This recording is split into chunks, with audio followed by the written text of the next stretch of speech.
നമസ്കാരം. Share market മലയാളത്തിലേക്ക് എല്ലാവർക്കും സ്വാഗതം.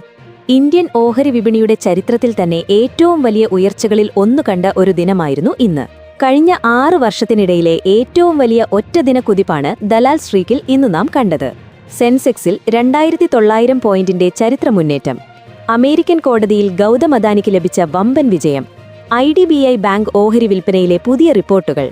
വ്യോമയാന മേഖലയ്ക്കും MSME സെക്ടറിനും കേന്ദ്ര സർക്കാർ നൽകിയ വലിയ ഇളവുകൾ തുടങ്ങി നിങ്ങളുടെ നിക്ഷേപങ്ങളെ നേരിട്ട് ബാധിക്കുന്ന ഇന്നത്തെ ഏറ്റവും പ്രധാനപ്പെട്ട വാർത്തകളാണ് നമ്മൾ വിശദമായി പരിശോധിക്കുന്നത്. വിഷയത്തിലേക്ക് കടക്കുന്നതിനു മുൻപ് ഒരു ചെറിയ കാര്യം. വിപണിയിൽ ദിവസേനയുള്ള പ്രധാനപ്പെട്ട അപ്ഡേറ്റുകൾ നിങ്ങളിലേക്ക് എത്തിക്കാൻ ഞങ്ങൾ ശ്രമിക്കുന്നുണ്ട്. അത് നിങ്ങൾക്ക് ലഭിക്കുന്നുണ്ടെന്ന് ഉറപ്പുവരുത്താൻ ഇപ്പോൾ തന്നെ ആ ലൈക്ക് ബട്ടൺ ഒന്നമർത്തുക. അതുകൂടാതെ ചാനൽ സബ്സ്ക്രൈബ് ചെയ്യാനും മറക്കരുത്. ഇനി നമുക്ക് പ്രധാന അപ്ഡേറ്റുകളിലേക്ക് കടക്കാം. ഇന്നത്തെ വാർത്തകളിലേക്ക് കടക്കുന്നതിന് മുൻപായി നിങ്ങൾക്കൊരു ചെറിയ ചോദ്യം. റിസർവ് ബാങ്ക് ഓഫ് ഇന്ത്യയുടെ പലിശ നിരക്കുകളും മറ്റു സാമ്പത്തിക നയങ്ങളും തീരുമാനിക്കുന്നത് ഒരു പ്രത്യേക കമ്മിറ്റിയാണ്. വാർത്തകളിൽ എപ്പോഴും നിറയുന്ന MPC മീറ്റിംഗ് എന്ന് നമ്മൾ കേൾക്കാറുണ്ട്. എന്താണ് ഈ MPC എന്നതിന്റെ പൂർണ്ണരൂപം? Option A monetary policy committee, option B money planning council, option C market policy commission.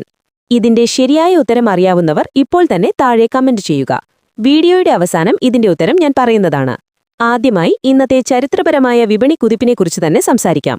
വിപണിയിലെ എല്ലാ ഭയങ്ങളെയും കാറ്റിൽ പറത്തിക്കൊണ്ട് സെൻസെക്സ് ഇന്ന് 2900 പോയിന്റുകളാണ് ഒറ്റയടിക്ക് മുകളിലേക്ക് കുതിച്ചത്. നിഫ്റ്റി ആകത്തെ 4% ഉയർന്ന് 24,000 എന്ന മാന്ത്രിക സംഖ്യയുടെ തൊട്ടടുത്ത്, അതായത് 23,997 ഇന്ന് വ്യാപാരം അവസാനിപ്പിച്ചത്. ഈ കുതിപ്പിന്റെ ശക്തി വ്യക്തമാക്കുന്ന മറ്റൊരു ഡേറ്റ കൂടിയുണ്ട്. വിപണിയിലെ നിക്ഷേപകരുടെ ഭയം അളക്കുന്ന സൂചികയായ ഇന്ത്യ വിക്സ് ഇന്ന് ഒറ്റയടിക്ക് 20% കൂപ്പുകുത്തിയത്. അമേരിക്കയുടെ ഇടപെടലോടെ ഇറാൻ യുദ്ധത്തിൽ ഒരു വെടിനിർത്തൽ ഉടനുണ്ടാകും എന്ന പ്രതീക്ഷയാണ് ആഗോള വിപണികൾക്കും ഇന്ത്യൻ വിപണിക്കും വലിയൊരു കരുത്തായി മാറിയത്. 2 ആഴ്ചത്തേക്ക് വെടിനിർത്തൽ ഇരു രാജ്യങ്ങളും സമ്മതിച്ചതായാണ് റിപ്പോർട്ടുകൾ. ഇനി കോർപ്പറേറ്റ് ലോകത്തുനിന്നും, പ്രത്യേകിച്ചും അദാനി ഗ്രൂപ്പിൽ നിന്നുള്ള വളരെ വലിയൊരു ആശ്വാസവാർത്ത നോക്കാം.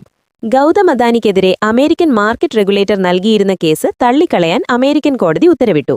അദാനി ഗ്രൂപ്പ് നൽകിയ അപേക്ഷ കോടതി പൂർണ്ണമായും അംഗീകരിക്കുകയായിരുന്നു.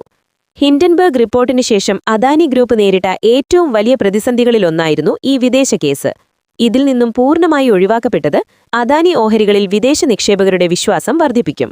അടുത്തത് ബാങ്കിംഗ്, റിയൽ എസ്റ്റേറ്റ് സെക്ടറുകളിലെ നിക്ഷേപകർ കാത്തിരുന്ന RBI MPC മീറ്റിംഗുമായി ബന്ധപ്പെട്ട അപ്ഡേറ്റാണ്. റിപ്പോ റേറ്റ് മാറ്റമില്ലാതെ നിലനിർത്തും എന്നാണ് പ്രതീക്ഷിക്കപ്പെടുന്നത്. ഇതിനൊപ്പം പബ്ലിക് സെക്ടർ ബാങ്കായ IDBI ബാങ്കിന്റെ ഓഹരി വിൽപ്പന അഥവാ പ്രൈവറ്റൈസേഷൻ നടപടികൾ സർക്കാർ വീണ്ടും സജീവമാക്കുന്നു എന്ന റിപ്പോർട്ടുകൾ വന്നതോടെ ബാങ്കിന്റെ ഓഹരികൾ ഇന്നുയർന്നു.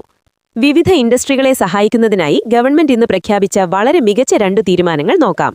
ഒന്നാമതായി, വിമാനത്താവളങ്ങൾ, വിമാന കമ്പനികളിൽ നിന്നും ഈടാക്കുന്ന ചില എയർപോർട്ട് ചാർജുകൾ 25% വെട്ടിക്കുറയ്ക്കാൻ കേന്ദ്ര സർക്കാർ നിർദ്ദേശം നൽകി. ഇന്ധന വിലക്കയറ്റം കാരണം പ്രതിസന്ധിയിലായിരുന്ന എയർ ഇന്ത്യ, ഇൻഡിഗോ, സ്പൈസ്ജെറ്റ് തുടങ്ങിയ വിമാന കമ്പനികൾക്ക് ഇതൊരു വമ്പൻ റിലീഫാണ് നൽകുന്നത്. രണ്ടാമതായി, ചെറുകിട ഇടത്തരം വ്യവസായങ്ങൾക്ക് ഒരു വലിയ സാമ്പത്തിക സഹായം സർക്കാർ പ്രഖ്യാപിച്ചിട്ടുണ്ട്. കോവിഡ് കാലത്ത് ചെയ്തതിന് സമാനമായി MSMEകൾക്ക് നൽകാനുള്ള എല്ലാ കുടിശ്ശികകളും ഉടനടി കൊടുത്തു തീർക്കാൻ ദേശത്തെ പൊതുമേഖലാ സ്ഥാപനങ്ങൾക്ക് സർക്കാർ കർശന നിർദ്ദേശം നൽകി. വിപണിയിൽ പണലഭ്യത വർദ്ധിപ്പിക്കാനും ചെറുകിട ബിസിനസ്സുകളെ സാമ്പത്തിക ബുദ്ധിമുട്ടുകളിൽ നിന്നും കരകയറ്റാനും ഈ നീക്കം വലിയ രീതിയിൽ സഹായിക്കും. ഇന്നത്തെ പ്രധാന അപ്ഡേറ്റുകൾ ഇവയാണ്. ഇനി ഇന്നത്തെ നമ്മുടെ ചോദ്യത്തിന്റെ ഉത്തരം നോക്കാം. MPCയുടെ പൂർണ്ണരൂപം ഓപ്ഷൻ എ ആയ മോണിറ്ററി പോളിസി കമ്മിറ്റി എന്നാണ്. ശരിയുത്തരം കമന്റ് ചെയ്ത എല്ലാവർക്കും അഭിനന്ദനങ്ങൾ. നാളെ നിഫ്റ്റി 24,000 കടക്കുമെന്ന് നിങ്ങൾ കരുതുന്നുണ്ടോ? താഴെ കമന്റ് ചെയ്യുക. പുതിയൊരു വീഡിയോയുമായി വീണ്ടും കാണാം. നന്ദി.